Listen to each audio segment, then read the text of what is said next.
Why are there so many shows starring Muppets and dozens of movies too?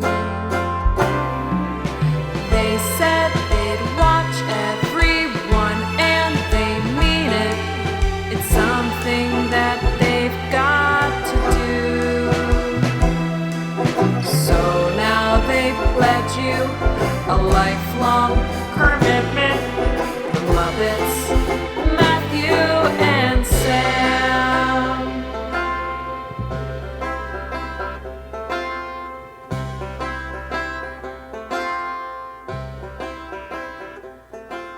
Welcome to Commitment, the podcast where two friends have vowed to watch all things Muppets. I'm Matthew Gatos. And I'm Sam Schultz. And this week we watched 3 more episodes of The Muppet Show Season 5, featuring guests Mac Davis, Joan Baez, and Jean-Pierre Rampal. And these episodes were spread out over the winter of 1980 and even snuck into 1981 a little bit because one of them aired in November 1980, one in December of 1980, and the third one was in mid-January of 1981. They took a Christmas break, huh? Yeah, it seems to be these, not random. I'm sure they had them very thoroughly planned out, but occasionally these little breaks around the end of the year that they take. It's not even like a mid-season break. It's like almost mid-season break. But that means we have sort of reached a new year, Sam. 1981. We spent the last 9 episodes in 1980. I feel like less than that. I feel like 1980 zipped right by. We're also not done with it yet. So the next 2 weeks, we're covering some things that happened before November and January that we want to devote an entire episode to, and that is Season 12 of Sesame Street happens during this time that we're talking about today, but we're going to do a whole episode on that next week. And the PBS special Here Come the Puppets happens in this same time frame that we're talking about today, but we're going to also do an entire episode about that. Here Come the Puppets. It's just I don't like that title. It's an unpleasant title, I think. Feels a little threatening. It's a little scary, isn't it? Yeah. Oh, here come the puppets. Oh, here they come. You know what we're also getting really close to? Another really important time in Muppet history. What's that? Our births. I mean, we're not getting that close. It's going to take a while to get to our births. At this point, my parents have met. Oh, I mean, I don't know if my parents have at this point.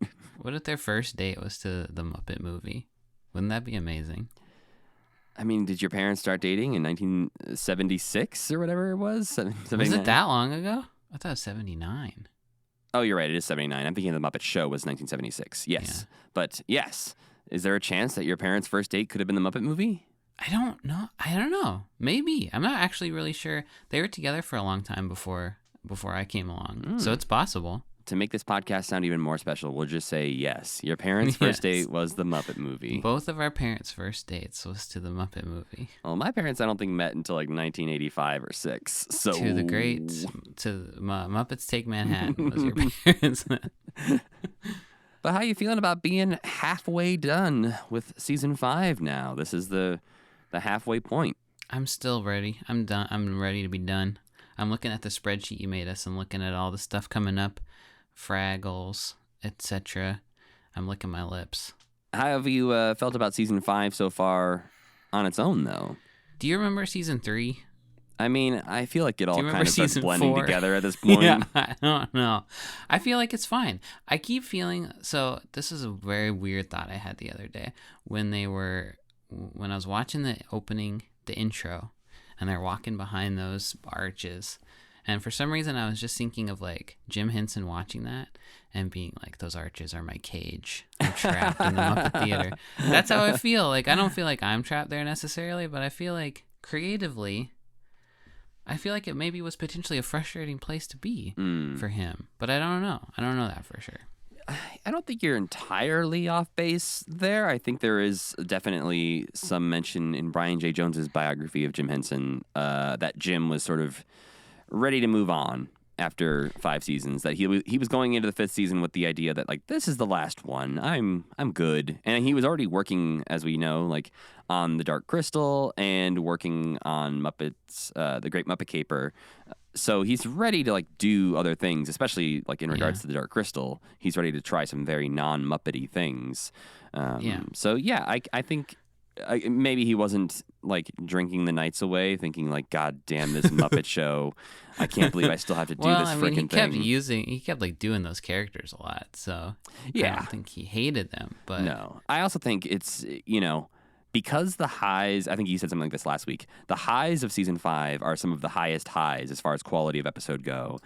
And the lows aren't nearly as bad as some of the earlier seasons' lows. So I feel like, the team's heart is still in it. They're still trying to make the best show they can possibly make, and I think they're doing a great job. They still make some frustrating decisions every now and then that I think, like, you didn't got to do that. You've been doing this for 5 years. You could have made that tie together a little better. but yeah, certainly I'm not detecting any like lagging quality. I just feel like it's the same thing over and over and over and over. And there are certain episodes that definitely feel a little bit more that way, where it's just like, oh, well, I don't even know if you needed to do that one. Maybe you could have cut this season in half or something. Maybe we could have had a tight 3 seasons of the Muppet Show. Yeah. You launch a few of these episodes and you just, keep the good stuff. And I think that's sort of how the Muppet Show lives in people's memories, especially for a long time. Season 4 and 5 were not available to people.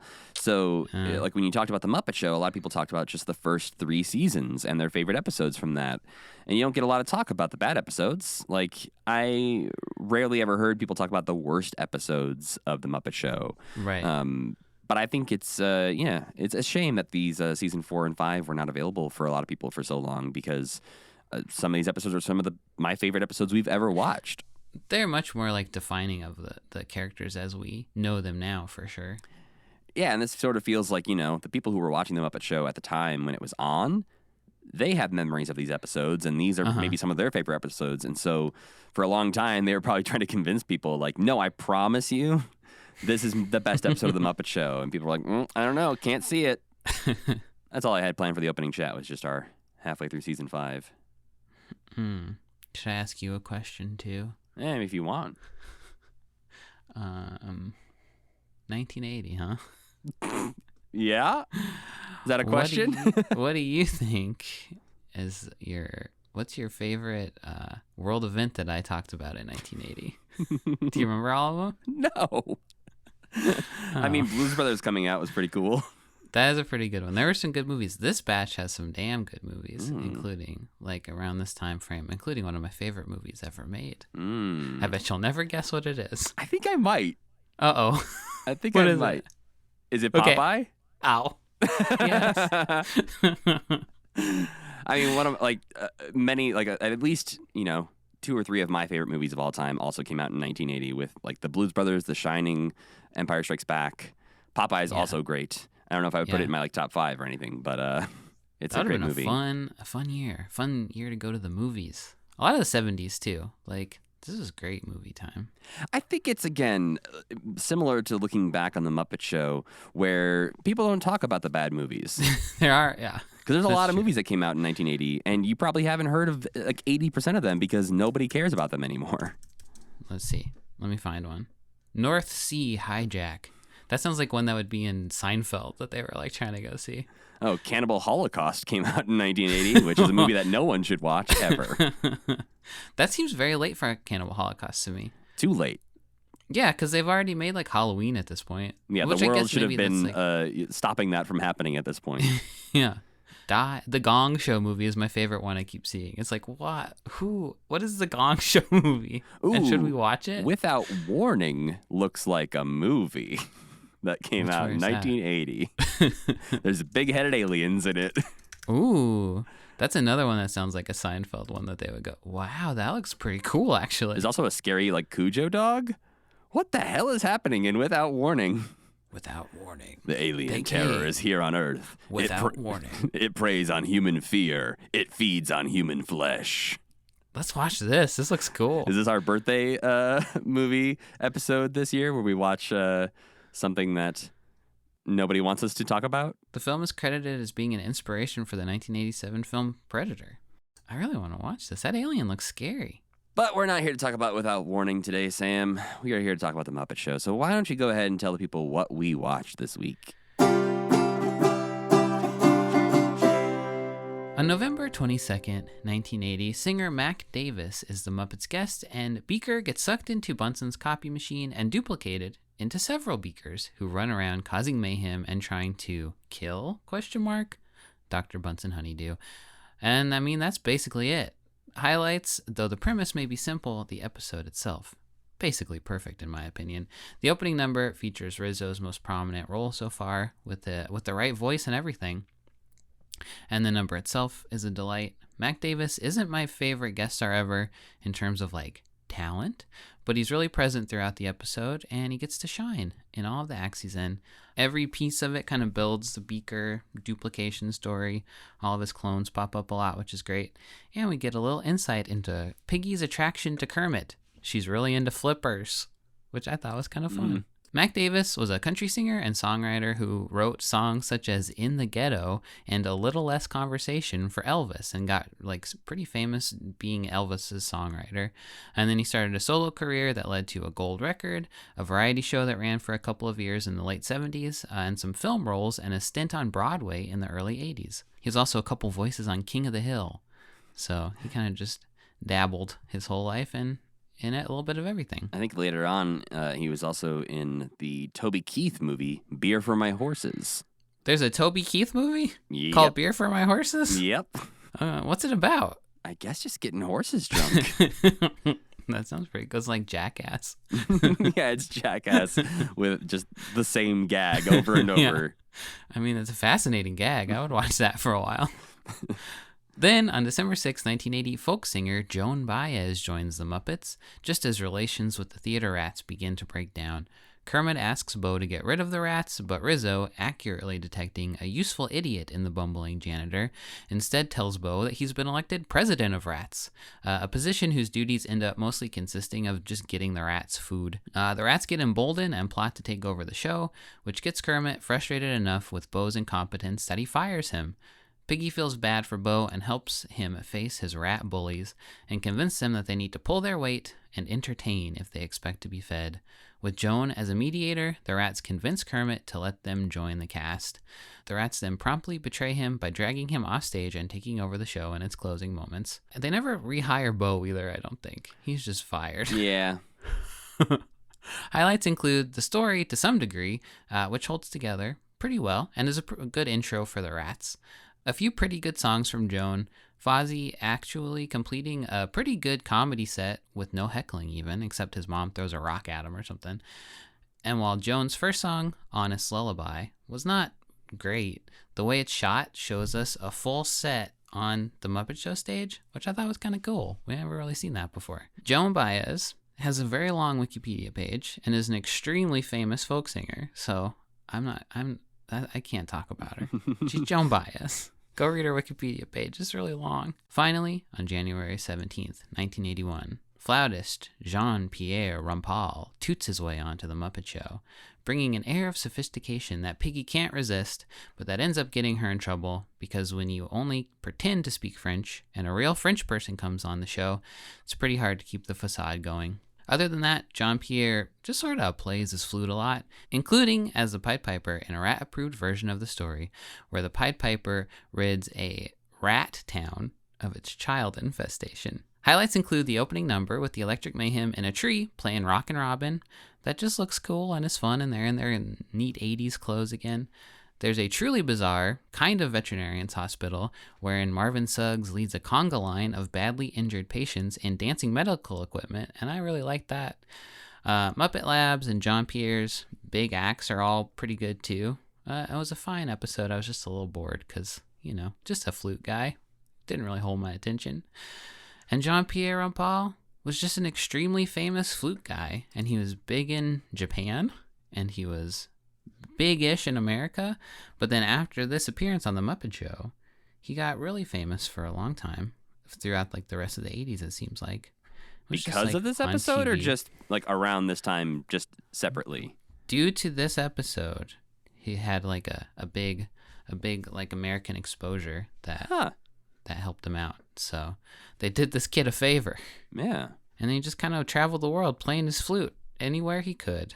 Good job, Jean. In the rest of the world, John Lennon was shot and killed by Mark David Chapman. That took a turn. Well, And it happened. And in film, Flash Gordon, Popeye, and 9 to 5, which stars good Muppet friend Lily Tomlin, were all released. That's good. I've never seen Flash Gordon, to be fair.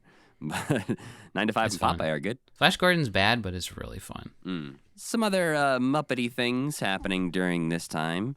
On November 24th, 1980, is when season 12 of Sesame Street premieres, which again, we will talk all about next week. November 29th, 1980, Jim wrote in his journal, Lisa and I and John Stone go to Brussels, see Maurice Sendak opera, talk about Miles. Oh, who's Miles? Miles was that thing they were working on together to potentially do where it was like the story that's essentially where the wild things are, but not. Oh, right. Where the Jim Henson and Maurice Sendak were going to work on a project together. Where he's the kid's afraid of fish, right? I don't really remember, but I'll just go with I think that and he's say afraid yes. of fish, yeah. Then, on December 24th, 1980, Jim and Lisa Henson fly to New York to celebrate Christmas. Him and Lisa hanging out all the time. I think she's the oldest, and I think she was getting more involved in, I think she's just interested in a lot of it. I think we've talked previously about her traveling with Jim to go basically observe people on film sets. Yeah. Little protege action. I mean, it all worked out. She's the CEO of the Jim Henson Company now, so. Wow. But they had been in London shooting Great Muppet Caper, and so he wanted to go back home for Christmas in New York, and so they flew back on the 24th and enjoyed a few days of relaxing and celebrating Christmas. But by the 28th, he was already flying back to London to finish Great Muppet Caper. But I wanted to use this as an opportunity to talk about the Jim and Jane Henson relationship, which we've touched on a few times throughout this podcast, and it's always been a little confusing and hard to pinpoint sort of the on-again, off-again nature of it. Well, I went back and I reread some of Brian J. Jones's Jim Henson biography to track this again, and in there, he mentions sort of throughout the mid-'70s that there's some turmoil there about like not living together full time and lots of traveling and like a little, just a little bit like that on again, off again thing. But in the biography, he says that it was the summer of 1980 when Jane decided to move back to New York while Jim stayed in London to work on the Great Muppet Caper. Oh. So the previous year, 1979 to 1980, was the last time that they would live together as a couple. Okay. I thought that had happened a long time ago. I think this is like sort of the official sort of real time, like the big moment, because this is also the time that it's mentioned in the biography that Jim starts to see other women. Oh, okay. And in the biography, it also mentions that Jane was pretty sure that like Jim was like going out on like Stepping movie out. dates and dinner dates with ladies before this, and that after this is when it sort of became like, oh, he's doing more than dinner. Ah, Yeah. well, we're gonna have to be on the lookout for some big divorced dad energy in his coming projects. I think that comes later in like the Jim Henson hour when he's got his cool sunglasses. Yeah, maybe. And he's already been buying the sports cars, so he's already like got that energy. He's out been of doing the that way. since he was 17. Right, so yeah. He's been divorced dad for a pretty long time. He was born a divorced dad. But some of the other things that are happening during this time.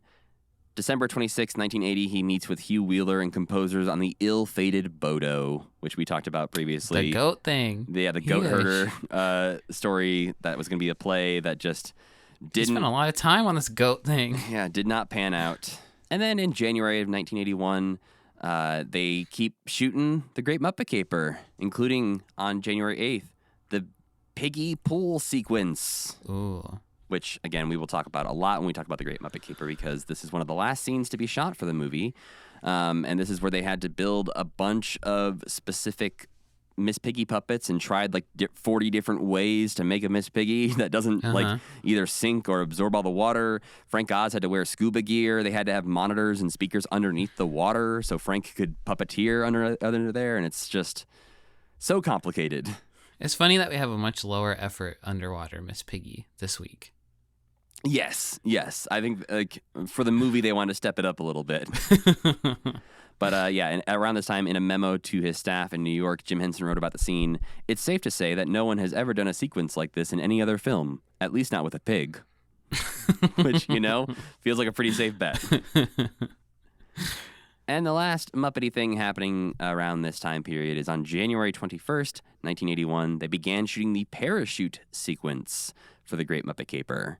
A July 15th, 1980 memo from Carolee Wilcox of the Muppet Workshop made it clear why they waited until the last days of filming to shoot this scene. Because basically they had outlined a bunch of possibilities for how they might do this scene. Like, they're like, okay, we want, like, the puppets to be, like, in the sky. How do we do this? And so I talked about doing costumed parachutists using Muppet masks. Uh-oh. They talked about using Don't do that one. Yeah. They talked about using oversized dummies to carve to look like the characters. Okay. They talked about shooting a scale model of the plane with miniatures in a wind tunnel. Uh-huh. But Jim went with the last suggestion, which was to wait until the end of the shoot and just use the real puppets in weighted harnesses. Because, quote, if they get ruined, they get ruined. So the close-ups were done in the studio, and then for the long shots, the puppets were thrown out of a plane. They've wrapped the Muppet Show, so he's like, please, God. Please let my Muppets die. I'll never have to see Kermit again if he just disintegrates out of a plane. I agree with him, though. All those other options would have been bad, probably. Yeah, I mean, we see it in the Muppets Take Manhattan when they have the person in the piggy costume rollerblading through Central down. Park, and it's like, ooh, that's definitely not Miss Piggy. The proportions just not right. So, yeah, I think they went with the right choice. And in a while, when we talk about that movie, we'll talk about whether it worked or not. But for now, let's get back to our old friend, Mac Davis. Yeah, definitely somebody I knew existed before this. I feel like it's a name I have heard, and you like when he walked in and I saw this curly-haired man looking like Mike Brady walking in there, I'm like, all right, I don't know who he is still. Maybe he's a disco guy. Maybe he could really be anything, couldn't he? Yeah. In the 70s. And then he starts talking with that velvety, deep voice, and you're like, all right, I hear this. This is a country boy. If I he's a ever country heard one. boy. Yeah. And you're a bit more of a country boy than I am, I think. So. Well, you mean as far as knowing of country musicians? Yeah. Yeah. And I think that's maybe like, again, the fact that he's also like one of Elvis's most famous songwriters maybe is another way that I've heard about him. He's a country boy in a very similar way to Elvis too, where he's like a flashy country boy sort of. He's got the trappings of a country boy. He doesn't even have the trappings of a country boy. He looks like a city slicker. Yeah, he's a very looking slick. I feel like at the time maybe he would have been a country star that like the Roy Clarks of the world would have been like, who's this kid? Yeah. He was the who's that really famous woman? Taylor Swift. He is a Taylor Swift of his time. I like that you can't even pull, even though you know the most famous woman. It just takes me a minute, okay? Helps to talk these things out.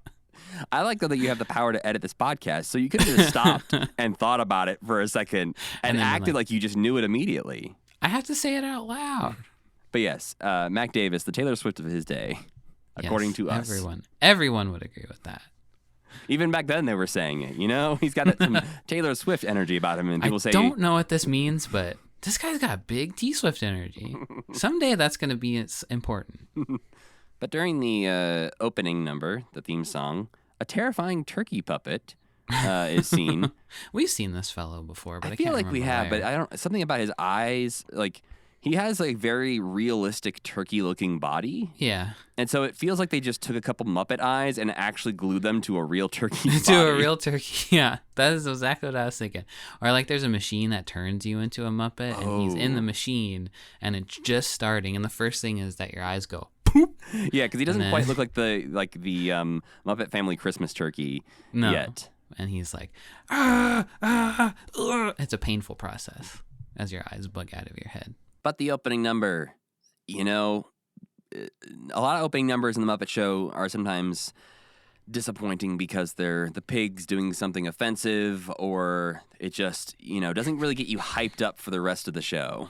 Yeah. This got me so hyped that I was afraid the rest of the episode wouldn't live up to it. Yeah, this is the best opening number they've ever done, I think. I don't know that for sure, but it's like my favorite one, the most memorable one, perhaps. We have Fozzie Bear, Link Hog, Throb Scooter, New Zealand, Gonzo, and Rizzo singing Another Opening, Another Show from the musical Kiss Me Kate. And it's just, it's another one of those, all of our main guys getting to perform together. Not necessarily their main characters, but maybe some of their more fun performing characters. Yeah, and they're just having a real goof around. Rizzo's here. He's talking. He's singing. He gets a little solo. He gets a couple lines. It's great. Yeah, and the whole thing is just very fun and very impressive because the whole thing is that at this point, Beauregard and Beaker are fully in their stagehand personas, and they mess things up. They get tangled in the ropes on the side of the stage and cause about 1,000 curtains. So many curtains. To just keep falling in front of the performers who, the show must go on. So they keep just going with singing the song no matter how many curtains keep falling on them. And it has very big, remember the Looney Tunes song? This is it. Hit the night of nights, and oh, what heights will hit. You don't remember that? I don't. On with the show, this is it. Somebody out there will know what I'm talking about. Oh, I'm sure of it. And I probably have heard it too, but I just don't recall right now. But it's, it's a perfect number for this kind of, I don't know. It feels very, very Muppety, even though the song is not originally theirs. Yeah. Backstage, we are introduced to Bunsen's copying machine that he invented for this episode. And Beauregard scans his face. It just seems like what would happen if you normally... a normal copying machine. Yeah, exactly. And Bunsen, I think, even says, this is perfectly normal. Nothing bad's going to happen. And Beaker's like, no way. No. I don't believe you. Beaker is rightfully terrified, not only based on past experiences of what has happened to him on the show, but I think also just like, Bunsen's saying it's normal. I don't think I can trust this. The only character who's undergone any kind of growth in the entire run of the show is Beaker. He's learned. And then it's our first performance from Mac Davis singing his own song, Baby Don't Get Hooked on Me. His biggest hit, I believe. It's from 1972. 1972? Yeah. Sheesh. When the song came out. He references a couple times. I think not this one, but a later song. He calls it an old one, and it's like 9 years old. And I'm like, I guess. That's pretty old for a musician, Well, I feel like, especially like around the turn of a decade, like it feels like, okay, this is an early 70s song. Sorry, I'm like bringing this one up. Who's 10 years old now from us? It's like if Andre 3000 came out and sang Hey Ya. That's 4,000? So much older than you think it is. It is? Yeah. That's not from 2012, Sam. It's from 2000, isn't it? 2003. So that's almost a 20-year-old song. Okay, that one's just old enough now that if he came out and did it, everybody would be excited.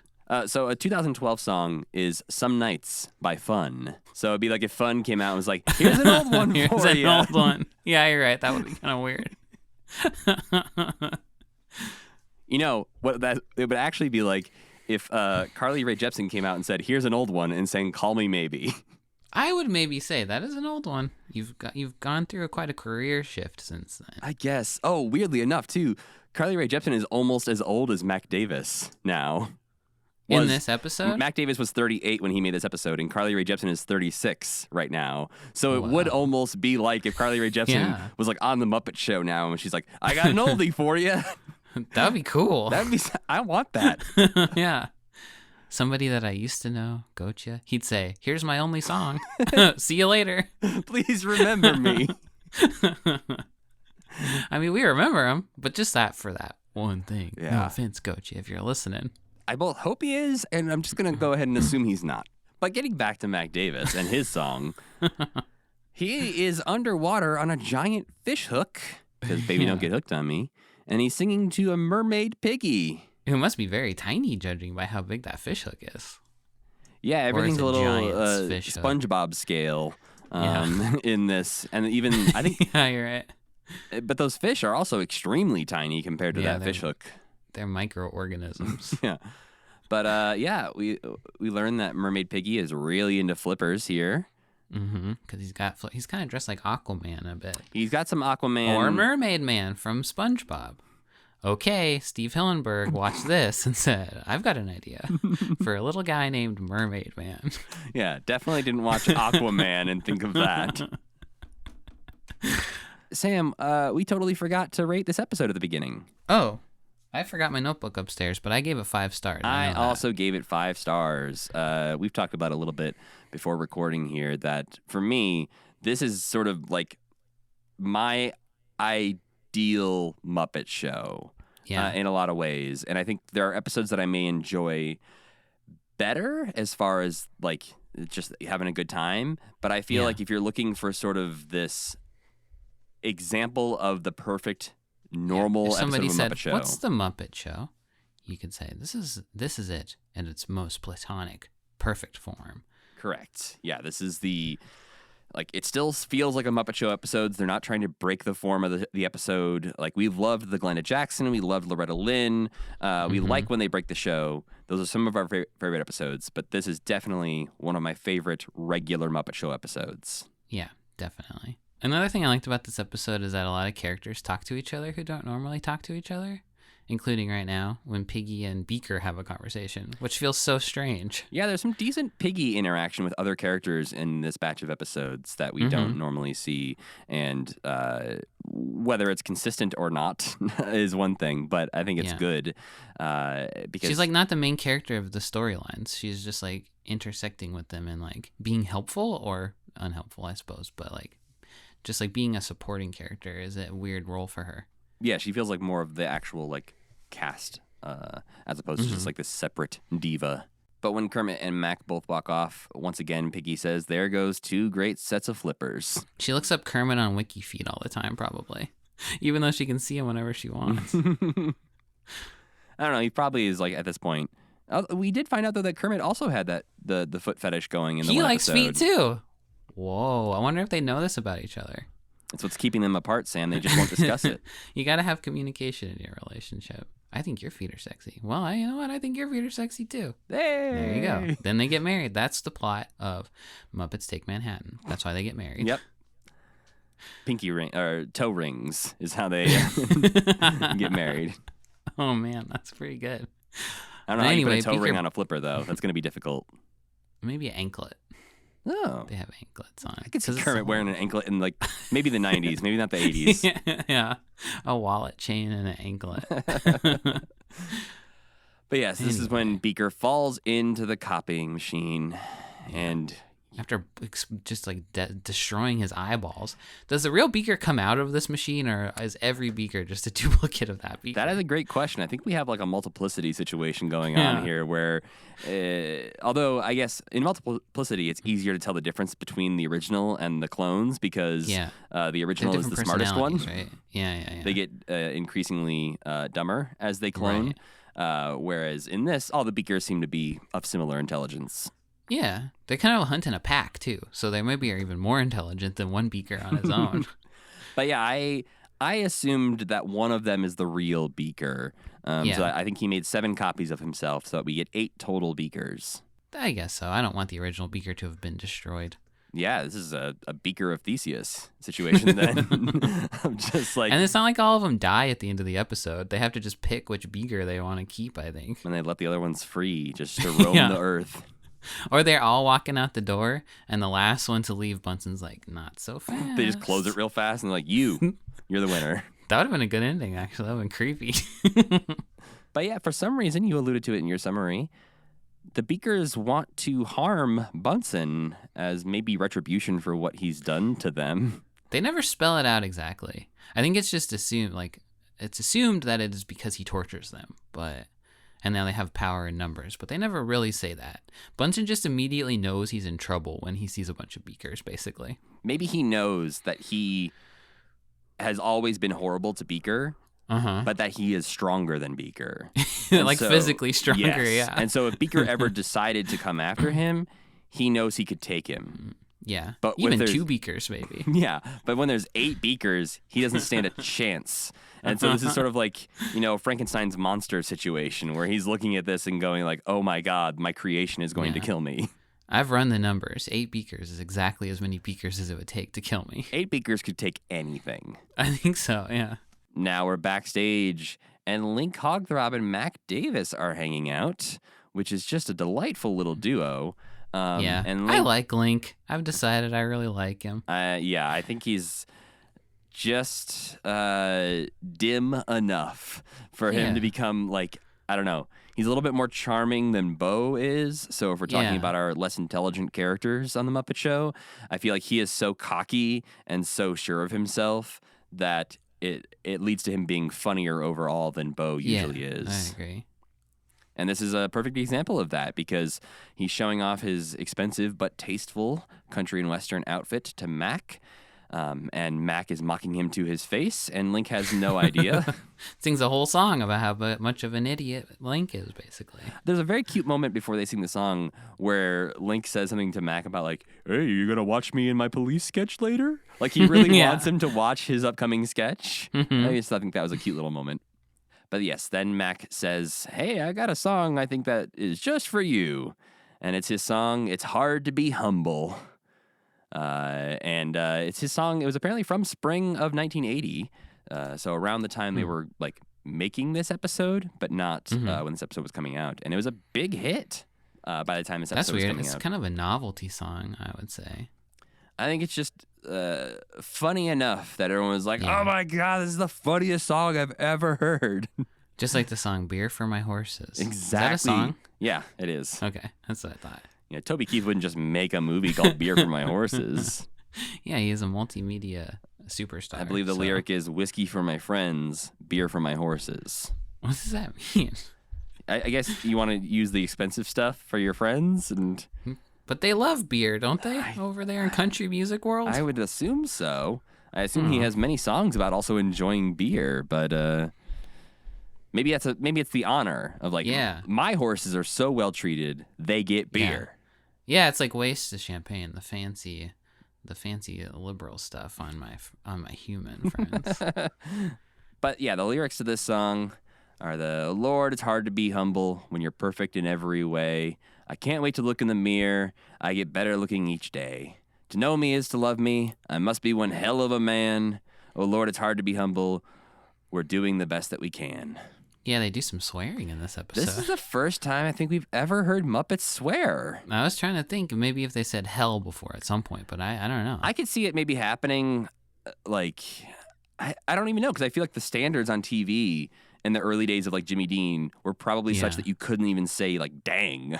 Like, yeah, you're probably right. So I feel like the most chaotic era of the Muppets that we've seen was also an era where if they would have said hell, they would have been fined $2,000 or something. They maybe could have said it on one of their late night appearances. Maybe. Because I also think he would have said something like hell, like Kermit would have said hell on Johnny Carson, and Johnny Carson would be like, whoa, I don't know if we can say this. Yeah. We're a long ways out from when Rolf says son of a bitch on the Arsenio Hall show. Arsenio, yeah. But we get a couple times, because of the lyric, I must be one hell of a man, that Mac Davis says hell on the Muppet Show. And later on they say he must be one hell of a pig about Link. And a bunch of Muppets join in, including Rizzo, Rolf, Lou Zealand, Annie Sue, Scooter, 8 Beakers, Fozzie, Zoot, Bo, Gonzo, and Camilla, who are all singing along and all sing the line, must be one hell of a man. They all got potty mouths now. So Beaker's swearing, Zoot is swearing, Camilla is swearing. Beauregard's swearing. I have to assume Zoot is swearing all the time, but we just aren't around for that. I think Floyd seems like he's got a filthy mouth. I could see similar. I could see him saying, I don't know, I feel like he greets people with like, hey, you son of a bitch. Yeah, exactly. Yeah. What do you think about Gaffer back there all the time? Is that an improvement or not? I think it is an improvement. It adds a little bit of life to the show itself. I do feel like it's a waste of Kathy Mullen's skill. That they're just that's like, what I was thinking too. Hey, you're just gonna be a cat and lick your arm a lot back here. Yeah, just stand behind the set and just act like a cat in the background of every scene we do from now on. Episode. It's really weird. I like him back there too. But it's a very strange choice only because of like a human has to do it is mainly why it's a strange choice. Right. If it was like an animatronic cat just like on a motor. But no, that's a human back there just standing there being like, this is my time to shine. Lick. Lick, I was freaking half of Yoda, like, and now I'm a cat in the background. We have an interesting duo palling around for the UK spot this episode. It starts off with Rolf lighting a candelabra and blowing out the match. With the match, not even like one of those long lighters or anything. But Sam, he blows it out. Oh, I didn't think about that. Yeah. How'd they do that? There's no air in those puppy lungs. That's a puppet. Oh, no, they got me with their little magic trick. Yeah. He blows it out. I think when I've read about this in the past, they basically will have like a little tube next to the puppet's head that they'll sort of like poof some air out of. Pull it down. That makes sense. Yeah.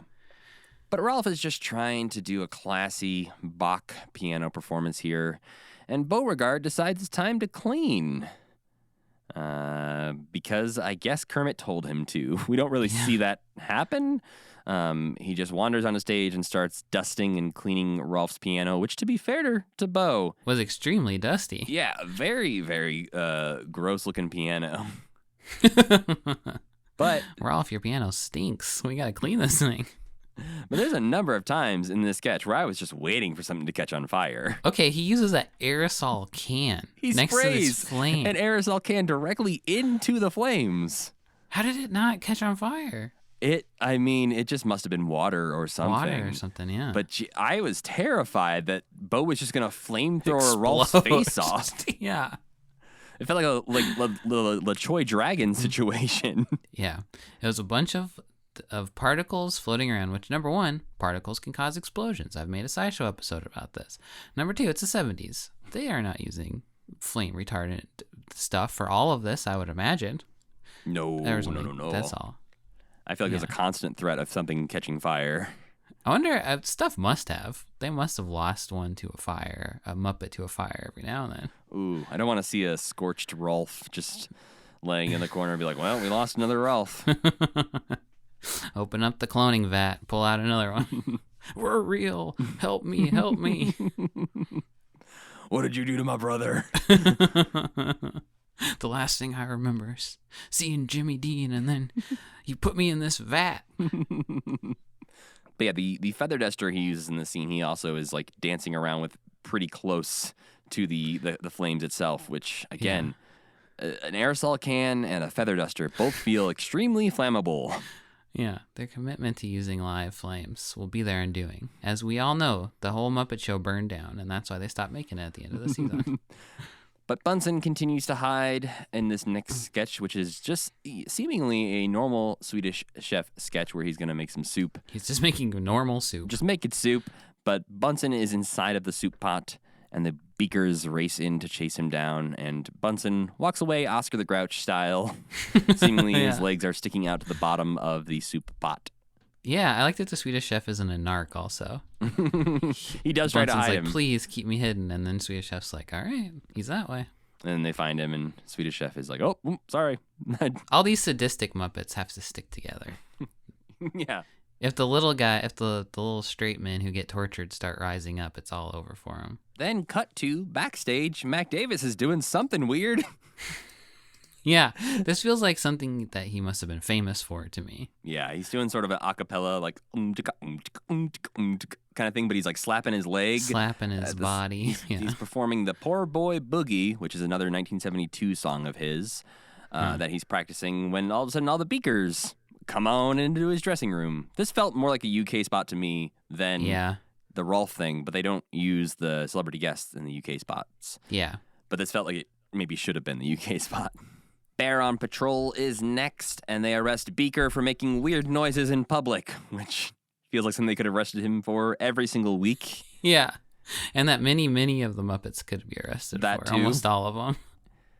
But as they're shoving him into the jail cell, another Beaker comes in, this time with a briefcase, so they assume this must be that one's lawyer. I did like that part. I don't like Bear on Patrol. I liked this one. It's a very, the joke is pretty much the same every time. Yeah. Where it's just like, oh, we're arresting someone and we either do a bad job of locking them up or they trick us and they escape. Yeah. Not much of a premise. No, because this one is a pretty cute one. Yeah. the 2 more beakers come in. They're confused again. And like, I thought you locked them up. And he's like, I did. And then they're like, okay, let's take those 2 out. We're going to count them. And then all of a sudden, all 8 beakers are there all at once. And Link and Fozzie choose to run for it instead of trying to handle all 8 of the beakers. Because beakers in numbers, it's exponential, their strength. And they are sort of terrifying in that scene because Link and Fozzie lock themselves in the jail cell, and somehow the beakers appear behind them. Yeah. Like their deaths in a Muppet horror movie, like Muppet Alien. But it raises some questions about the hive mind of these beakers and what their ultimate goal is here. Can a beaker understand another beaker is a question I have. Oh, I have to imagine so. I would think so too. They look so much like like the first episode of SpongeBob where with the anchovies. Yes. That's what they look like a lot. Yes, the mouths especially. So I do have like this in my head. It's like they will strip you to the bone. If you give them if you take your eyes off of them for a second, you're finished. I don't think you're wrong. Backstage, Bunsen has now gone in disguise. He's got some Groucho glasses, the mustache, and a detective's coat and hat. It looks like he stole cool. Kermit's reporter outfit from Sesame Street. Oh, I was gonna say Raphael's disguise from the old Ninja Turtle action figure where he has the disguise. Classic Ninja Turtle disguise. Put a big fake nose on and no one knows who you are, or that you're green. Exactly the same as Bunsen. Yeah, there's a couple times he gets away with that in this episode. That is later on somewhat terrifying. And then we get our final number. Mac Davis is here to sing I Believe in Music. This is the one that he calls an old number, which is about 9 years old at this time. Mm-hmm. And when he comes out, he does something we've never seen before. He addresses the audience in a way that we just know real. Like I feel we don't get that where like they come out and they're like feel like they're actually talking to the audience in the theater. Yeah, and he calls out the band and wants to give a round of applause for the band. But as Mac starts to sing "I Believe in Music," the band joins in, and even Statler and Waldorf can't resist. With a very weird angle where you see from their box. Yeah, we get like their point of view. Yeah, we get like over the shoulder shot between them. We see Mac sitting on the edge of the stage with his feet in the orchestra pit. Yeah, seeing them join in. It's a delightful closing number. It's cool. It's even nice before the beakers show up. Start eating the band members and taking their place. Yeah, the beakers suddenly appear on stage next to Mac Davis. And at first, it just seems like they might start singing along, not too worrying. But then we cut to the orchestra pit, and everyone in the band has been replaced by a beaker. I don't know what happened to them. Sam said maybe they were eaten. Maybe that's what happened. Assimilated. They could have been eaten. Maybe he just absorbs them like Kirby style. And so that's why he knows how to play these instruments now. Because he gets their skill. Their biggest skill is what he gets. Mm-hmm.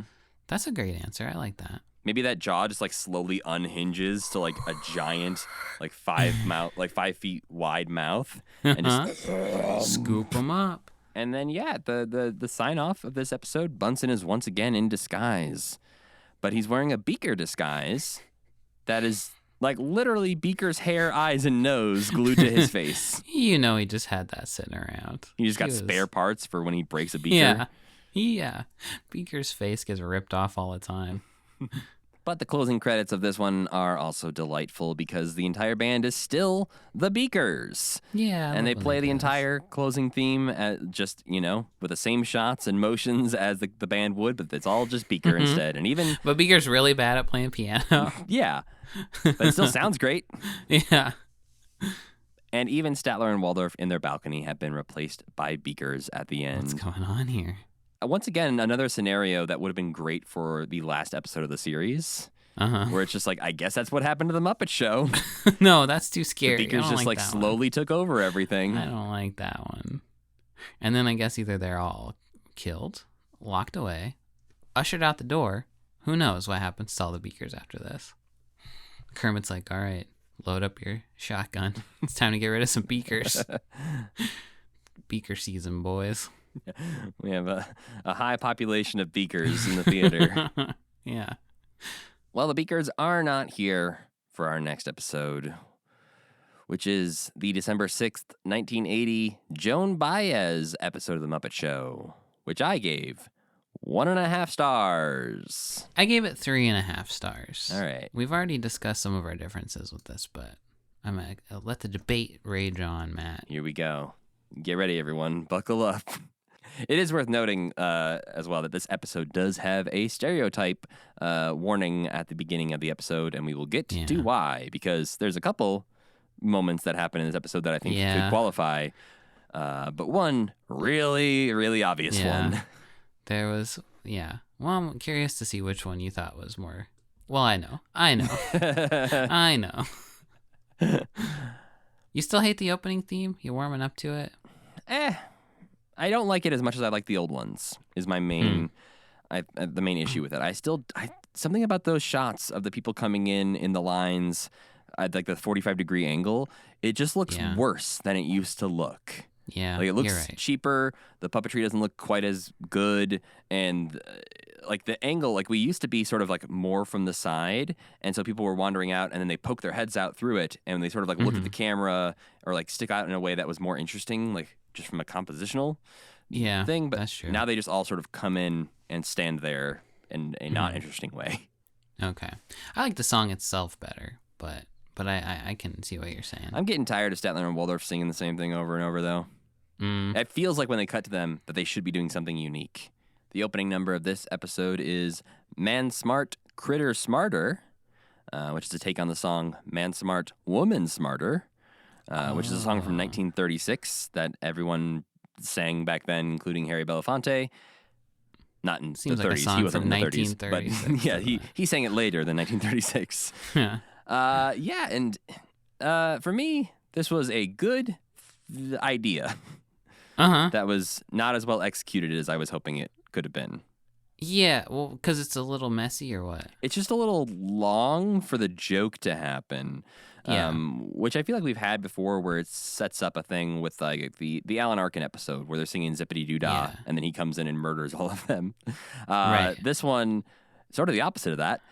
The woodland creatures, which is, some of like the Prairie Dog Glee Club and some old Emmett Otter background puppets and a lot of... I miss Emmett Otter when this is going on.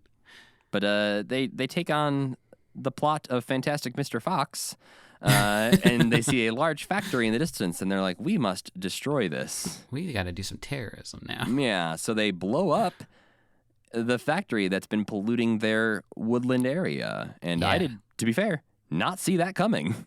No, I didn't either. I thought it was cool. Again, I like the payoff. I like the ending. It just, like, I was already getting bored of it. There's like one too many verses. I thought, so the part that I think was like the kind of like the interesting part was when the other animals come out and they're playing their instruments that are like made of different trash and stuff. Yeah. I thought that was cute because it's like you're on Splash Mountain or something, But that takes forever because there's like 2 whole verses before that are kind of boring. Yeah, and I think you're right. Like one verse less would have probably solved my problem with that sketch. Yeah. There have been worse opening numbers, but this is pretty par for the course in terms of just a whatever opening number. Then backstage, we get our first culturally insensitive moment of the episode where maybe not Rizzo, but a rat that's doing their best Speedy Gonzalez impression. Yeah.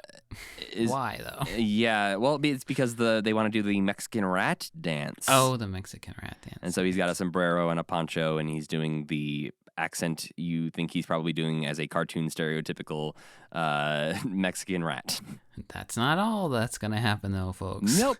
It was, again, we haven't had one of these in a while, where there's a stereotype warning up front, something happens, and I'm like, well, that was, not great. But hopefully that's the only thing that happens. Hopefully there's only one, and there wasn't.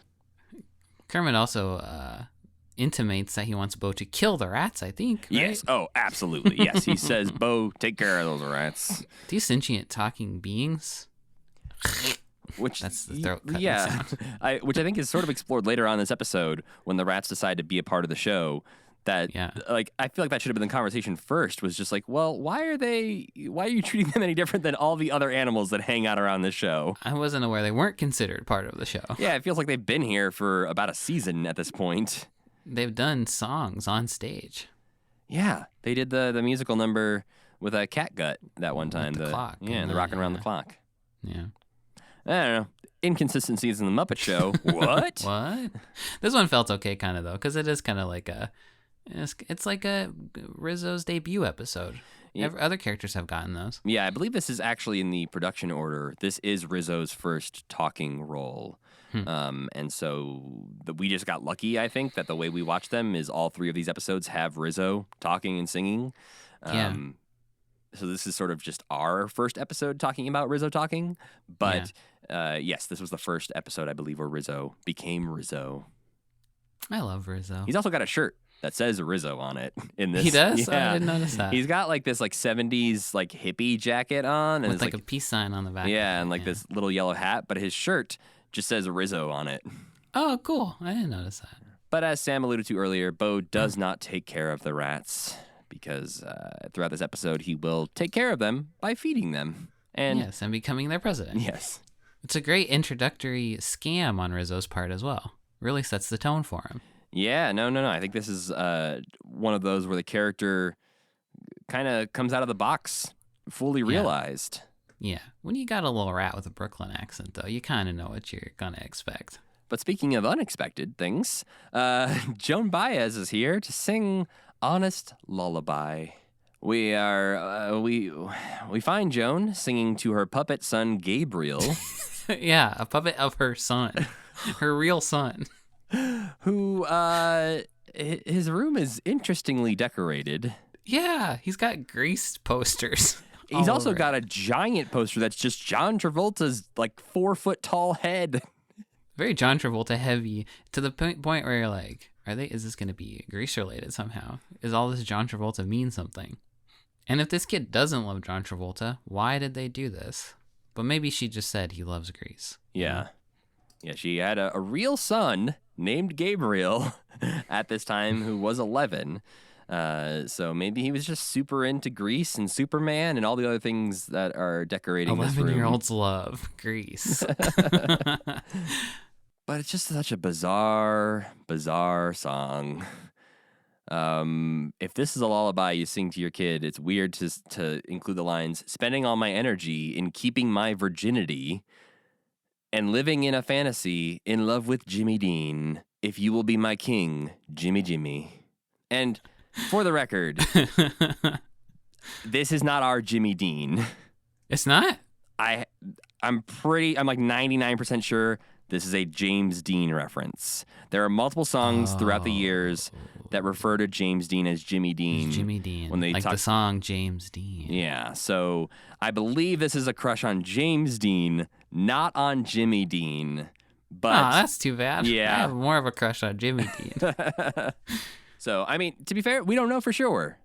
But the odds are if you're going to put one of the Jimmy Deans in a song that you're going to sing about having a crush on, it seems more likely that it's James Dean. I suppose you're right, unfortunately. Somebody better tell Rolf that, though. He's like, is Jimmy here? Jimmy, I haven't seen you in so long. But dear God, did I almost fall asleep during this song? That's the I point. know that's the point, but that's not the point of watching a TV show. It just felt so, I don't know, disconnected for me. Like it seemed like Joan Baez, this is my feeling about the entire episode. We talked about how Jerry Jewell talked about Glenda Jackson, saying a lot of people would show up saying, here's what I want to do, and this is specifically, I want to do these things on your show. And he was like, Glenda Jackson was great because she said, do whatever you want. This feels to me like Joan Baez said, hey, I'm here to sing these 3 songs. And they said, really? Yeah. Those 3 songs? And I got a couple impressions I can do, too. Yep, she sure does. And to me, it felt like Joan Baez just insisted that she had to do those 3 songs and those impressions, and the Muppet Show had to figure out how to incorporate them in a way that made any sort of sense. Her performances are not necessarily tied to the Muppets around her. Like she's supposed to be singing a lullaby to her kid, but she doesn't even like look at him the entire time. No, not a bit. But I don't know. The cool part about this one, I think, still is that you can see the little house stage. Yeah, at the end they zoom out and you get to see the full set on stage, which presumably is not how they would actually film that, because that seems really inconvenient to try and film on the stage set inside of another set. Yeah, I wonder why they decided to even do it. Yeah, maybe we'll get some more insight into that when we watch Muppets and Men, which shows a lot of behind the scenes of season 5. So yeah.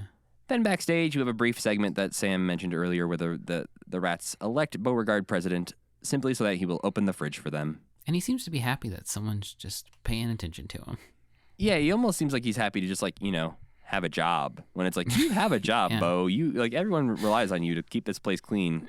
Yeah, But, your job is to incinerate Rolf with aerosols. And then we get to the dressing room scene where, Kermit's asking Joan what she'd like to do on the show. And Joan says, well, I could do some really good impressions. So her first one that she lines up is Don Corleone, Marlon Brando in The Godfather. To be fair to her, it's a pretty good impression, I think. Yeah, but what's the joke, Sam? None. No joke. It's like Rich Little just being like, hey, here's my Kermit the Frog impression. Hey-o! There's no joke attached to this other than Piggy comes in and is alarmed to find Joan Baez talking like Don Corleone. I don't think you get Joan Baez for the jokes, though. But you don't get her for her Marlon Brando impressions either. Just make this like an Elton John episode where she just does all of her songs. I just thought she did a good job as Marlon Brando. I was just thinking the whole time, well, you're right. Good job, Joan. Do you think anyone can do a Marlon Brando impression if they shove cotton balls in their mouth, shove though? A bunch of gauze in your mouth. Yeah, probably. Like everyone kind of sounds that way. She was holding her face the right way, though. I think like she was the physicality of it. Better than Rich Little's impressions. You're not You got to wrong. actually admit that I it's will better admit than Rich Little's that impressions. it's at least better than Rich Little's Muppet impressions for sure. Yeah. Waka waka. Most of the people he was doing impressions of were dead by the time he was doing impressions of them, so I don't actually know how his other impressions What they were. really sounded like, yeah. I'm Fozzie Bear. The UK spot is Blackbird, and it's maybe my favorite thing in the entire episode. Yeah, I really liked this too. Floyd and Janice are hanging out and singing the Beatles' song Blackbird. And it's just delightful, and I'm so surprised that both the amount of Beatles songs we've seen in the Muppet Show and also that Disney Plus has them. Keeps them all. Yeah. They had the Get Back documentary, right? Yeah, maybe that was part of their So deal. maybe they have some kind of special agreement of some sort. Hey, since we have your documentary here, can we have all your songs Just for the have all Muppets? these Muppet Show songs, yeah.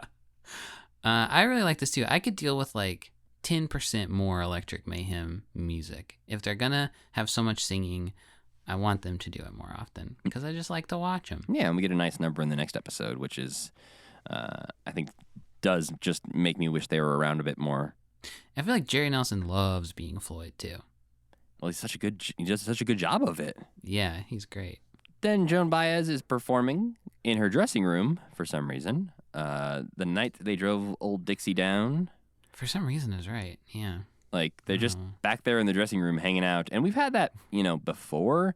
But I think just for me, it was, I wanted some more flash or something from Joan Baez, which, as I say that out loud, I understand is not a thing that comes with Joan Baez when you get Joan Baez.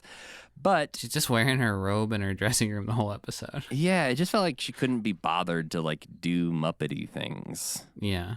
And she's got her son with her again. Her puppets. I mean, you can't abandon him. What do you do with him? You bring him home? Yeah, you take him home and say, Gabriel, this is your brother Gabriel. This is new. This is puppet Gabriel. Yeah. Gabriel. He'll never age and leave me.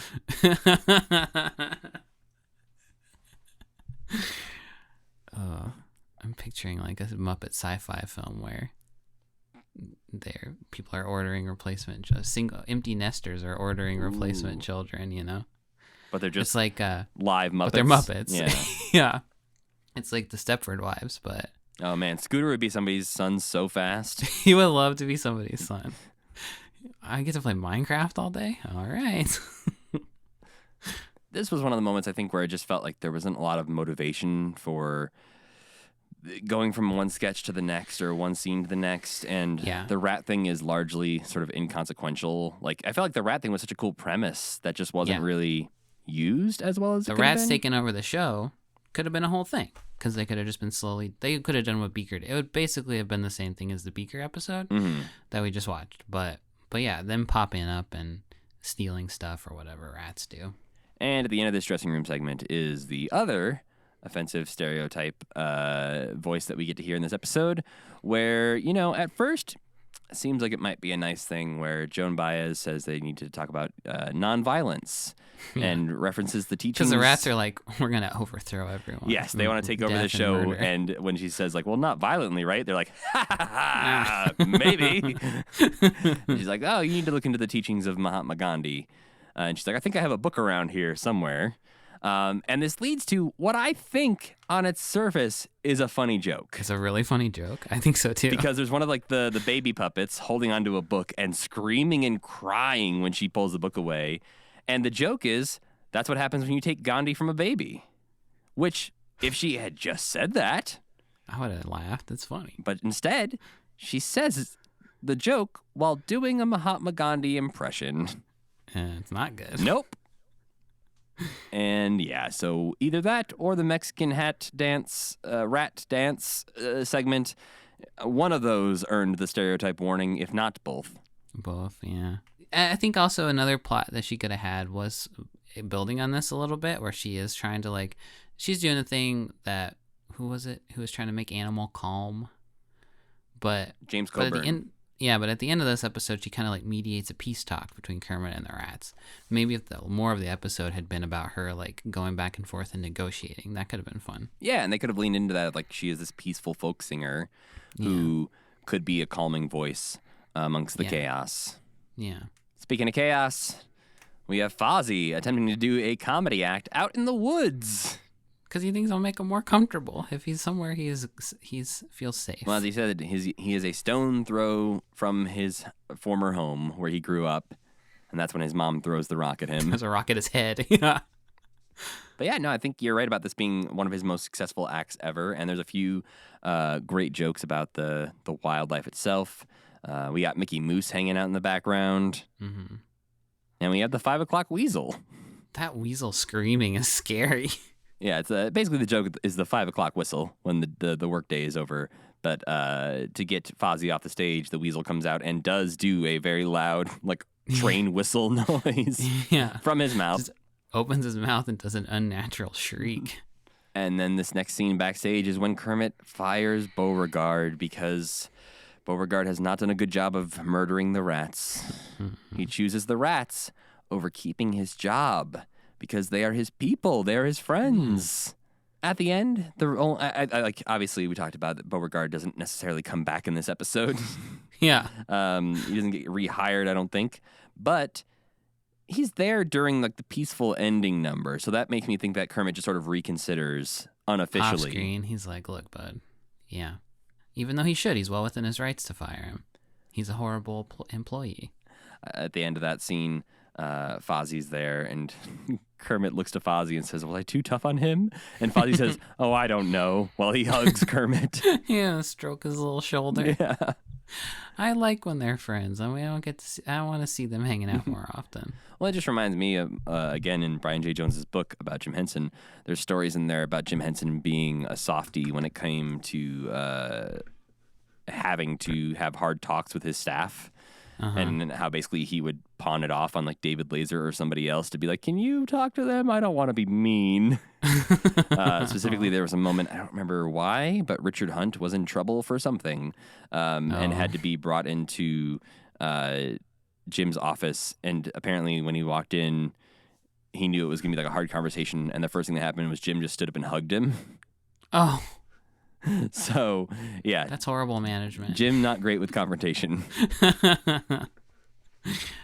That's funny because Kermit is really good at confrontation. That's Jim just gets it out through Kermit. Yeah. All the scripts are just like thinly veiled, like, Richard, you've been eating lunches out of the fridge. You gotta stop. Then we get a weird little scene that I never could have expected in a million years. As Bo is planning on leaving backstage, he's packing up. One, he has a framed photo of Piggy back there. I don't really know what's going on. If he has a secret crush on Piggy we don't know about. But Piggy seems to be Bo's friend. Yes, and not even like, it's not even like she sees her picture and is like, oh, you love me. She's just like normal, nice to him. Yeah, it seems like they're actually friends. And she's like, oh, Bo, please don't leave. And to me, I see Bo as someone that Piggy wouldn't even know his name. Yeah, she wouldn't spit on Like, him. oh, yeah, you mean the guy with the mop? I pushed him down the stairs yesterday. But I like their friendship. I like seeing this. It doesn't necessarily track to future episodes, but I did like this little sweet moment again of Piggy being just one of the crew. Yeah, and Piggy, like, I feel like in Muppets, Great Muppet Caper, Piggy's like a little bit nicer in a kind of a similar way, or like she's got a side to her where she can be genuine, or like it reminded me of Muppet Christmas Carol Piggy a little bit too when she's Bob Cratchit's wife. Mm-hmm. She's just a little bit nice, and she like uses her gumption to help him get out of a jam. Not even with violence. She just talks to the rats normal. Mm-hmm. And then we got more talking to the rats normal backstage, this time with Joan Baez mediating the conversation between Kermit and the rats, calling for peace and convincing Kermit to let the rats join the show, because that's what Piggy, the conversation she has is basically like, hey, you know how you get taken care of on this show? You become a performer. Yeah. And they're like, oh, shit, that's all it takes? All right. I put in my notes at this point about Joan Baez. I feel like she doesn't know this is a show for people.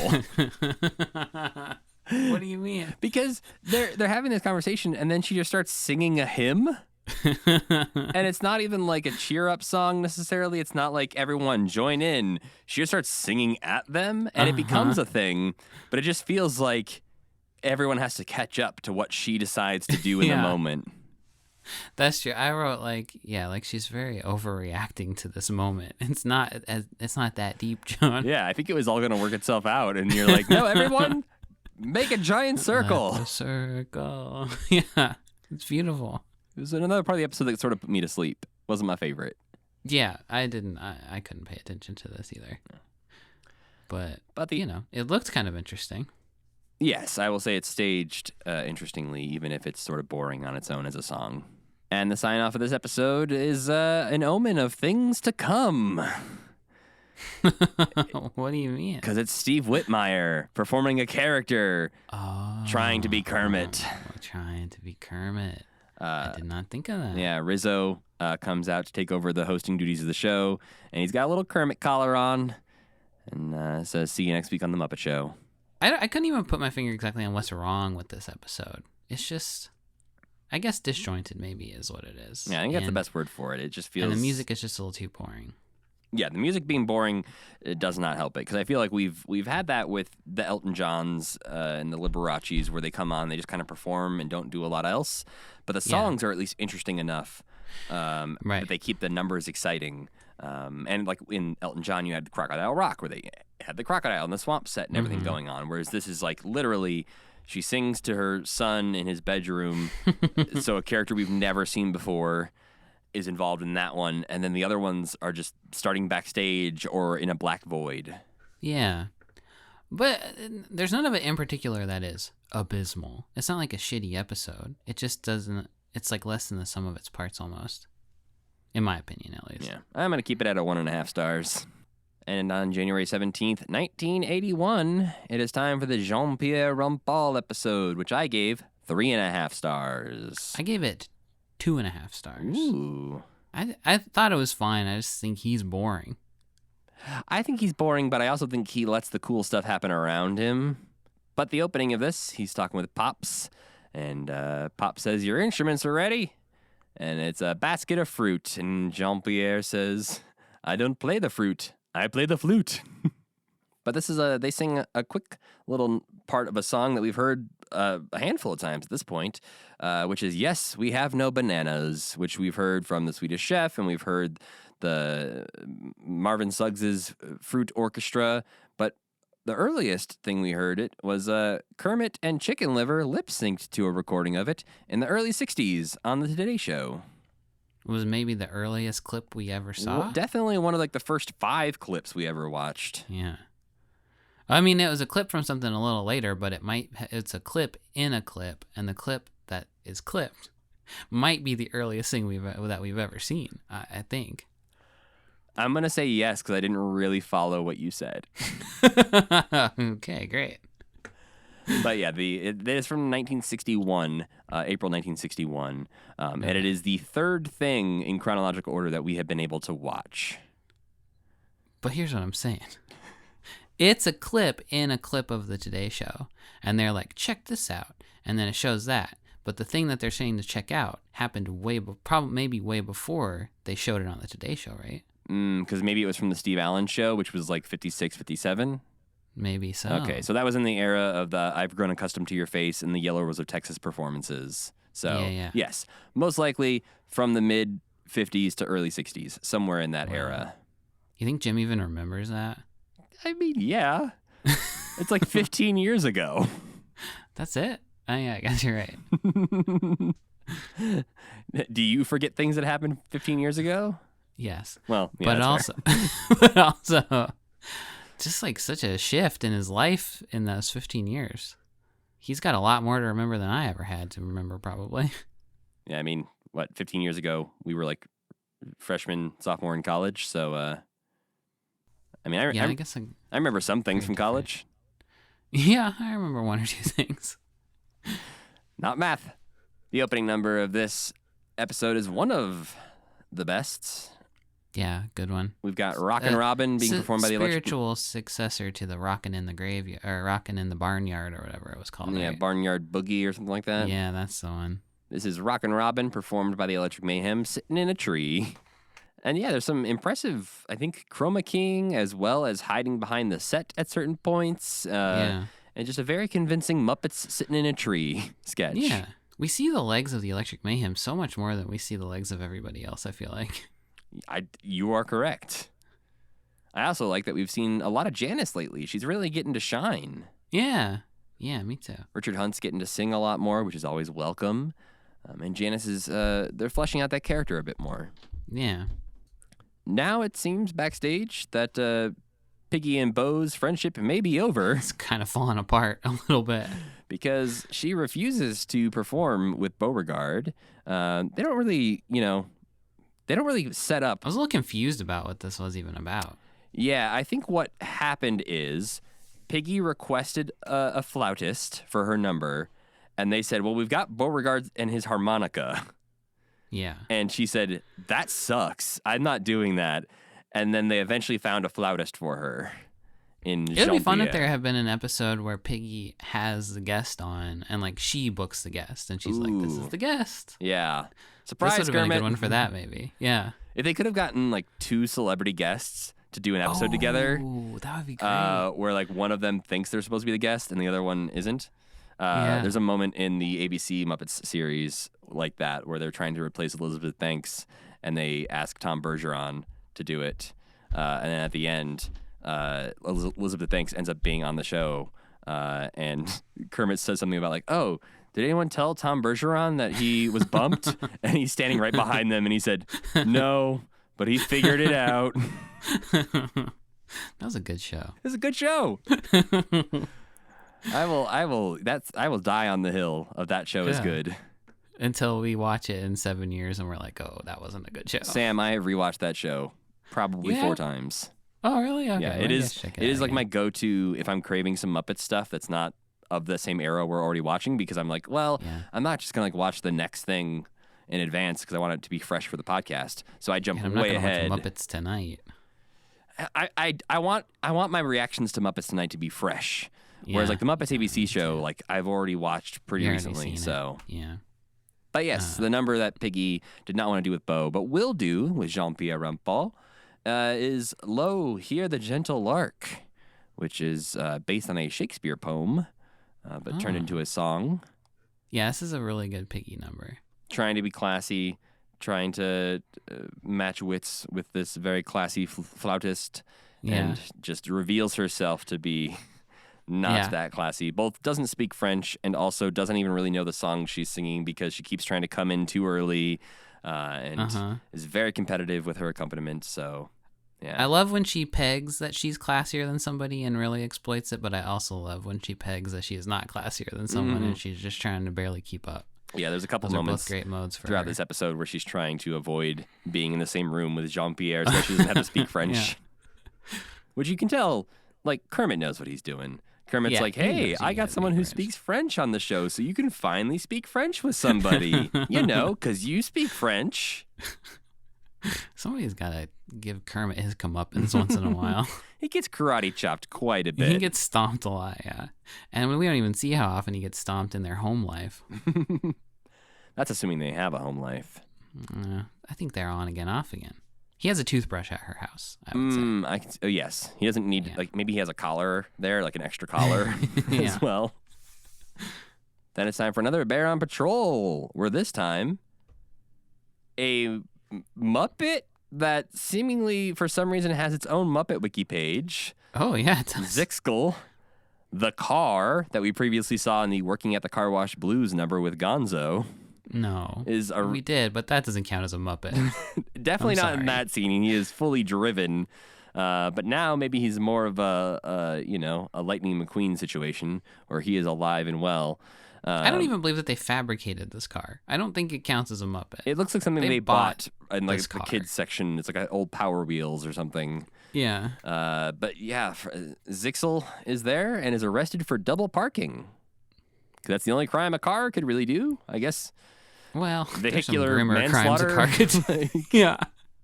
A car could do some pretty nasty crimes. That's the least of the crimes a car could do, really. That's true. I have seen the movie Duel.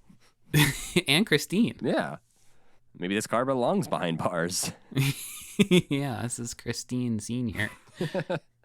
But this is a little bit of a confusing Bear on Patrol. They're trying to do too many things here. Yes. The Fozzie and Link cannot understand the car because it just honks. And so they need to bring in an interpreter who is played by Gonzo. And he kind of understands the car, but he also says that Fozzie needs to speak the same language as the car for him to understand it, which doesn't seem to be true. That doesn't make any sense. And the way to make him speak the same language as the car is because they have to speak in his native tongue. So he puts tongs on Fozzie's nose, seemingly making him more nasally, thus sounding like a car horn. Honkier. Yeah. Too many ideas going on here, guys. Yeah. You could have made some car puns and left it at that. I like the idea of Gonzo being an interpreter for weird stuff. Mm-hmm. Not a car, though. Make him an interpreter for a turkey or something, or a chicken, you know? Yeah. And are we supposed to remember that he had a working relationship with this car at the car wash? Oh, yeah, it's my friend. The car. This is my car, Zixel. So, yeah, this Bear on Patrol is really stupid. I think I'm realizing that this episode has some real high highs, but also some real low lows. Yeah. And this is definitely one of the lows. Just don't Jerry's just like, I gotta get one more skit. What do I do? And he turns around and he sees that car prop. He's like, okay, here I go. What if this was a Muppet? That's how they work backstage at the Muppet Show. They just pick things up and they're like, what if this was a Muppet? Is this a Muppet? Jerry. No, Jerry, not everything is a Muppet. Put eyes on it. Okay, that's a Muppet. Yeah, they didn't even put eyes on the car. They didn't even bother to put eyes on it. And there's even got headlights and everything. Yeah, they could have just slapped some big old pupils in those headlights and problem solved. Easy peasy. Yeah. And then we get a very menacing, at first, vet's hospital scene. Yeah. Marvin Suggs is dying. It cuts from this scene with Piggy and Jean-Pierre to a blacked out, dark hospital room. Marvin Suggs is laying there still under a sheet, no doctors around, and all you hear is a heart monitor getting slower. It's like a Grey's Anatomy scene or something. It would be the finest act of all time for him to die on stage. What if it was just a Gonzo would 2-minute be so scene of his jealous. heart rate slowing and then stopping and it flatlines and then they just go to the next sketch as if nothing has happened? Yeah. It's performance art, baby. But instead of watching the slow death of Marvin Suggs, he eventually rises when Dr. Bob walks into the room with some maracas. Yeah. The hospital equipment itself starts dancing around, and there is just a conga line of injured Muppets, including Droop, some Freckles, and Catgut. Now we know what happened to Droop. He was hurt very badly. He's got a broken years nose. ago. Yeah. Yeah, they just dance around, and you know what? Jerry was right. He said, "Are these Muppets?" about the hospital equipment, and he was correct that time. Yeah. They're Zixil's cousins. Yeah. They went to medical school. And this is the last time we'll see Marvin Suggs, I think. Oh, is that And true? this is, on the Muppet Show. Yeah, the Muppet Show. Yeah, this is a great send-off for him, I think. See, they could have just let him die. Good. Maybe they could cut, like, after all that happens, it cuts back and you realize the conga line was just his last fleeting moments in his brain. Yeah. Yeah. The conga line actually didn't even happen. Oh, poor guy. Just like the conga line comes to a climax, it ends, and it just cuts back to the beep. Is this a veterinarian's hospital? Yes. I think so, too. I think it has to be. It's on that set. That's true. And also, why did they do this? Why not? Just for fun, I guess. I mean, compared to the next thing, Sam, this is a freaking treat. Having all of these two next to each other, yeah, not a good idea for the second one. There's a lot of chaos in this episode. Mm-hmm. Just a lot of noise, and that has never been clearer than the unwatchable UK spot that happens after this. Like, I don't even really remember it because my brain just like blanked out. It's so bad. It's so noisy and chaotic, and there's the worst designed Muppets we've ever seen so far in the Muppet Show. Are this French couple at an outside cafe, and then we get an accordion player, and everything is just... This is another time I wish it had been Wayne and Wanda. Like, they should have been just those two. Yeah, but there's like everything is happening. There's penguins, crocodiles, trees falling and dancing, and just people breaking bottles over each other's heads, and there's a song happening while all this noise is happening, and it feels like they just took all of the dials on all of the sound mixing and turned it all to 10 and said, that's fine. It's a UK spot. Who cares? But dear God. Maybe UK people are like, those French people, this is what they're like. They're so freaking noisy. Yeah, I will say on my second watch of this episode, I did skip this sketch because it's unbearable. Wow. That is damning coming from you. Yeah, I will rewatch a lot of bad things. Twice. I rewatched the entire Joan Baez episode. But this one UK spot, I could not do it. Yeah, it's really stunk. It's just obnoxious. And it's like not obnoxious in a fun way. Because there's not even a joke or anything, is there? That I could really figure out? I think it just turned to static in my brain. Yeah. You just have a sweet little scene in the dressing room where Jean-Pierre plays the flute for some birds, and more birds just gather around him. That was boring. I think it's sweet. I was kind of disappointed because I liked the Robin. It was really cute at the beginning. And she's like, wow, the flute's fun. But then she doesn't get to... I thought that they have a little thing together. It did seem like they were going to song. duet with the birds, and that doesn't really happen. And I think that's a really... Like, that puppet looks really good, I think. That could be like a new little guy character, you know? Like a Robin type. Like, I'm just little. You can't have two Robins, though, for too long. Oh, fuck. You're right. Robin and the Robin. Yeah. I wouldn't put it past the Muppets to make that mistake, honestly. I mean, they've got multiple Nigels. And lose. Yeah. So, wouldn't be surprising. Yeah. But this is distinctly in the credits, this is Rockin' Robin, as performed by Karen Prell. The Muppets make some pretty dang good bird puppets, I gotta say. That woodpecker is one of my favorite Muppet designs we've ever seen. Yeah. But I thought this was boring. I understand that. I thought it was sweet, but I can definitely see it being boring. And now it's time for the Pied Piper sketch. Which is the whole rest of the episode. Yep. Because the rats have filed an official protest because the story does not cast them in a good light, which, you know. Another thing that could have been the whole episode, kind of, I think. Yeah, once again, the rats are protesting their treatment on this show, and they're wanting to be treated fairly, which, you know, good job, That's rats. Good for them. Yeah. Good for them, yeah. And so instead of refusing to go on, the rats just made some changes to the story of the Pied Piper that I think are kind of amazing. Yeah, I think so too. Because the Pied Piper number opens up and it's just babies chewing on the buildings. They're eating their houses and crawling all over the place. The babies have taken over this town. They are a menace. I understand why the rats want to get rid of them. Yeah. But then this weirdly turned into them performing Ease On Down the Road from The Wiz. Which is cool. I like that. It's a good song. Yeah. this rules in the least cool way ever. Yeah. Like it's A French flautist in his little like medieval outfit with a bunch of babies. yeah. Singing Ease On Down the Road, a song Yeah. made famous by Michael Jackson, at least in part. Many other people were involved in The Wiz, but, yeah, it's just did not see this song coming, especially in this sketch. But I think it's done incredibly well. Yeah, me too. But yes, the sign-off happens on the Pied Piper set, and Jean-Pierre still being very sweet to Piggy. I like that, even though I think he might be a little boring, I like how sweet he is and how much he wants to be a friend of the Muppets, even if Miss Piggy is sort of standoffish. I like how sometimes you get like an older guy on the Muppet Show who's just kind of like fatherly to everyone.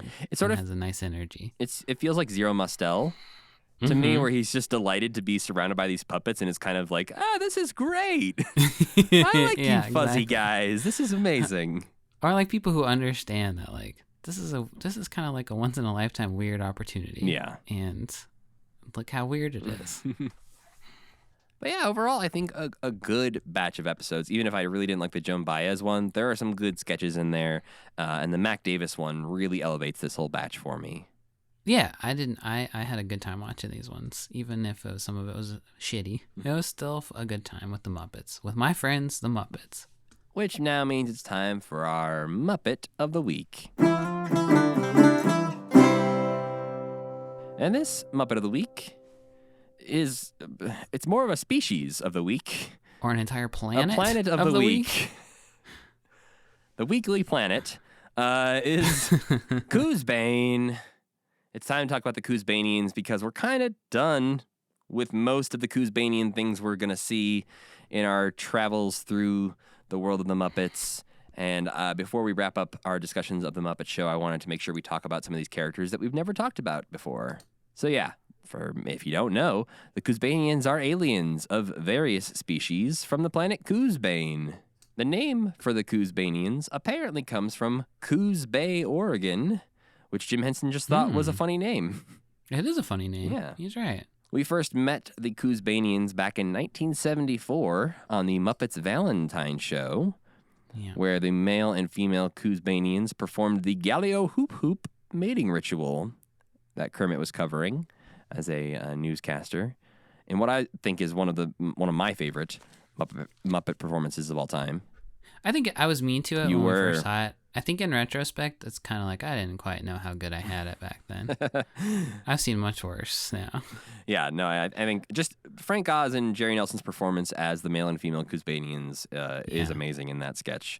And especially when they redid that sketch later on in season 1 and it wasn't as good, it really made me savor the Valentine Show version. But the Coosbanians are featured obviously throughout the Muppet Show and will pop up in some places where every Muppet pops up later on, like the end of the Muppet movie and Muppets Take Manhattan and those kinds of places. But the planet Coosbane and Coosbanians will only show up sporadically from here on out, sort of when they need an outer spacey thing to reference. So it'll be brought up on the Muppet Babies 2018 series, Little Muppet Monsters, City Kids, and in Muppets Party Cruise. Oh, you see the whole thing in Muppets Party Cruise. Yeah, you get to see it from space. But as far as performers go, there's just, a lot of people have performed Coosbanians because there's been a lot of them through the years. So I figured I would instead go through the different species we have met of Coosbanians. The very first ones were just labeled as male and female Coosbanians. They are the ones that reproduce with their little Coosbanian pups in the first sketch we see. But we have some other species, including the Foobs. They are the Coosbanians that evolve extremely quickly into whatever is nearby them. They use this as a form of camouflage. And it's one of the few Coosbanians we'll actually see again, albeit just silently in the background of things like the Muppets Go to the Movies, the Jim Henson Hour, and Muppet Treasure Island.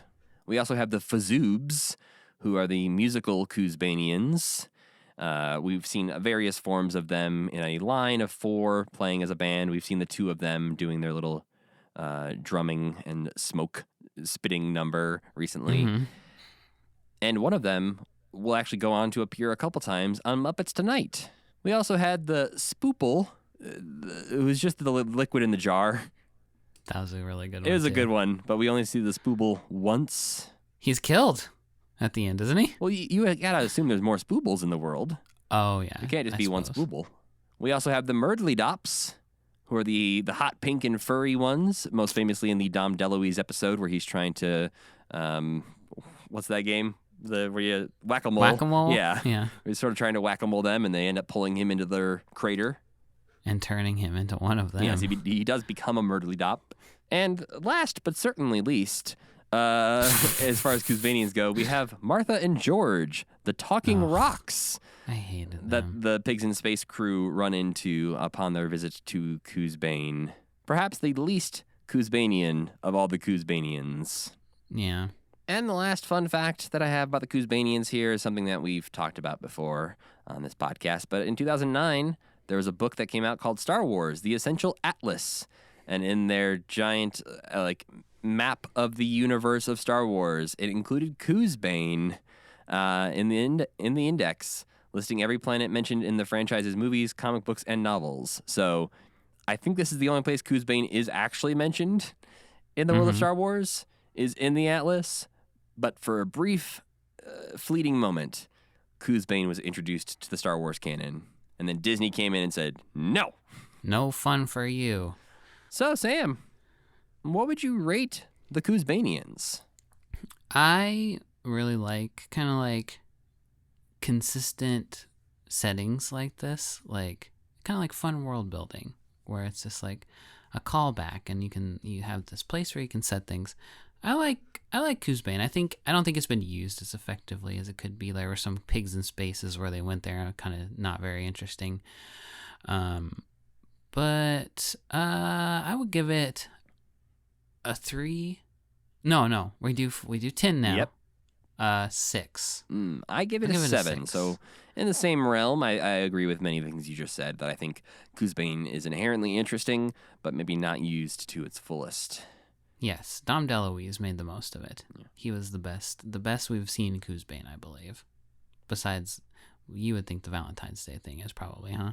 Yeah, I think I like that most out of all of them. So they started off real strong in my mind.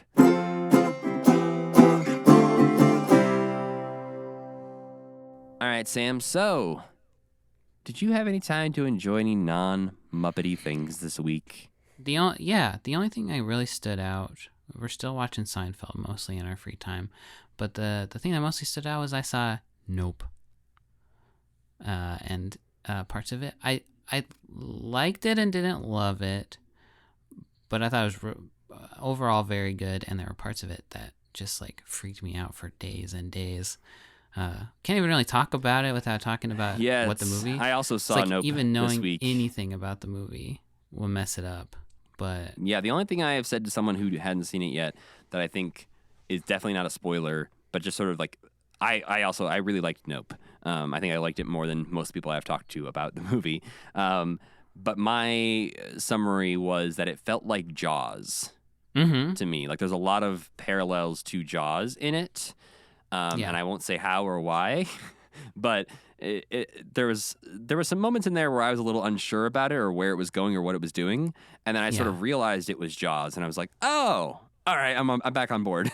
There's just one scene that I'm gonna think about for years, if not for the rest of my life. There's one scene that this isn't a horror scary. movie, really. No. There's moments of very scary things happening. Yes. And unpleasant things happening. But there's like one of those sort of more unpleasant, frightening moments that happens that, again, I won't spoil. So we should probably stop talking about this movie before we actually spoil something or get really frustrating for people who haven't seen it. But there's one sequence in there that I feel like is some of the best horror movie, like, images I've ever seen from something. And it's not even really a horror movie scene. It's just this... Yeah. If you saw it on a horror movie poster, you'd be like, I have to see that movie. Yeah. I think it's part of the same sequence, like kind of like the same set of scenes. And that whole chunk of the movie is just like white knuckle, like, oh my God, this is insane. But I really enjoyed it. I think going to see it in theaters, like, it's beautiful. I saw it in the IMAX, which was just chef's kiss because the bass was rumbling and there's some very... wisely used like musical stings in that movie that like I don't know. It just works really, really well. So, yeah, I would say if you can see it on the biggest screen you can, it's well worth it.